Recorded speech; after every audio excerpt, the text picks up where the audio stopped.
Salom aziz o'quvchilar, Prep.uz'ning bepul darsiga xush kelibsiz. Bugun siz bilan rus tilidagi aksentlarni yo'q qilish haqida gaplashamiz va bugun men sizga 4 ta ishlaydigan texnikani aytaman. Bu texnikalardan foydalanib, siz bir-umrga aksentlaringizdan xalos bo'lishingiz mumkin. Birinchi texnika bu to'g'ri tinglash.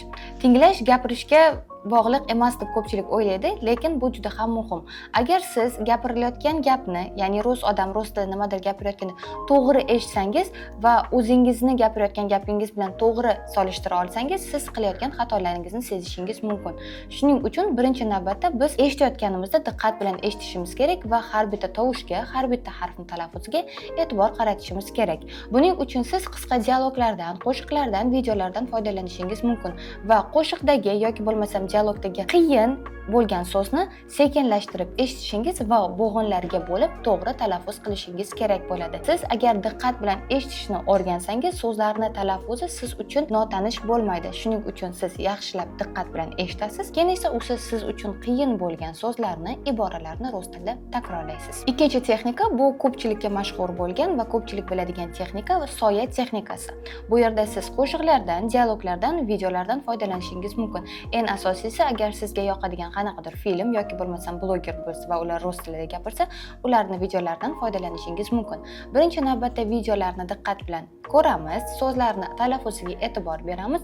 1-2 marta siz uchun qiyin bo'lgan so'zlarni takrorlaysiz, keyin esa o'sha videoni qo'yib, videodagi odam bilan birga gapirishga harakat qilasiz. Bu sizga rus tilidagi yangi so'zlarni to'g'ri talaffuz qilishingizga hamda rus tilida gapga qo'yiladigan urg'u qanday qo'yilishini va u odamni qanday gapirishini siz ham birga takrorlab o'rganishingiz mumkin. Bu sizga urg'ularni to'g'ri qo'yishga, to'g'ri talaffuz qilishga hamda rus tilida to'g'ri intonatsiya qilishga yordam beradi. Uchinchisi bu ovozingizni yozib olish. Nimaga ovozni yozish muhim? Siz agar o'zingizni qanday gapirayotganingizni to'g'ri eshitsangiz va analiz qilib uni original ovoz bilan solishtirsangiz, o'zingiz qilayotgan xatolarni sezishingiz va ularni to'g'rilashingiz mumkin. Ko'pchilik gapirishga gapiradi, lekin aynan qayerda xato qilganini bilmaydi. Shuning uchun o'zingizni ovozingizni videoga yoki diktofonga yozib olib uni analiz qilsangiz, bu sizga yordam beradi.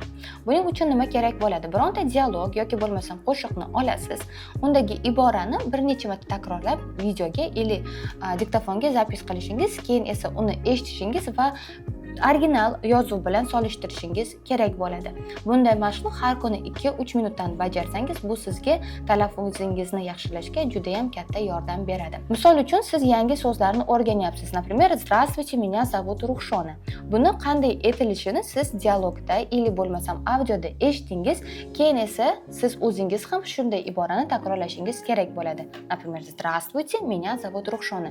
Ibora siz uchun yangi yoki bo'lmasam so'zlar talaffuz qilish uchun qiyin bo'ladigan bo'lsa, siz videoni yoki audioni sekinlashtirib eshitishingiz va har bitta so'zni talaffuziga e'tibor qaratishingiz kerak bo'ladi. To'rtinchisi esa bu praktika. Ko'pchilikda uchraydigan muammo, rus tilini bilaman, lekin gapiradigan odam yo'q. Bunday muammo bo'lmasligi uchun siz to'g'ri talaffuz qilishingiz uchun ham yordam beradigan narsa bu praktika.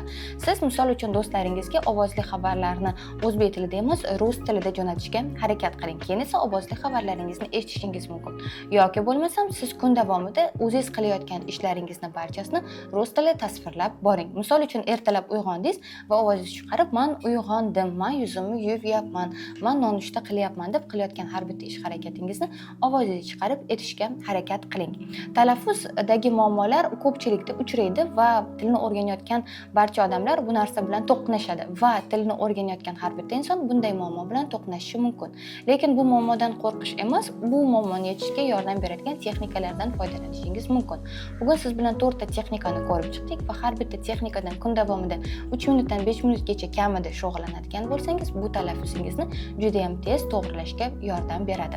Agar siz rus tilini tez va oson va to'g'ri metodikalar yordamida, malakali mentorlar yordamida o'rganishni xohlasangiz, siz Prep.uz'dagi kurslarga qatnashishingiz mumkin. Prep.uz'da 3 oy davomida siz men va boshqa o'qituvchilar yordamida rus tilini o'rganasiz va o'rganish davomida sizda hech qanday muammolar bo'lmaydi. Kursga yozilmoqchi bo'lsangiz, video ostida havola qoldirdik. Havola orqali ro'yxatdan o'ting va biz bilan birga rus tilini o'rganing.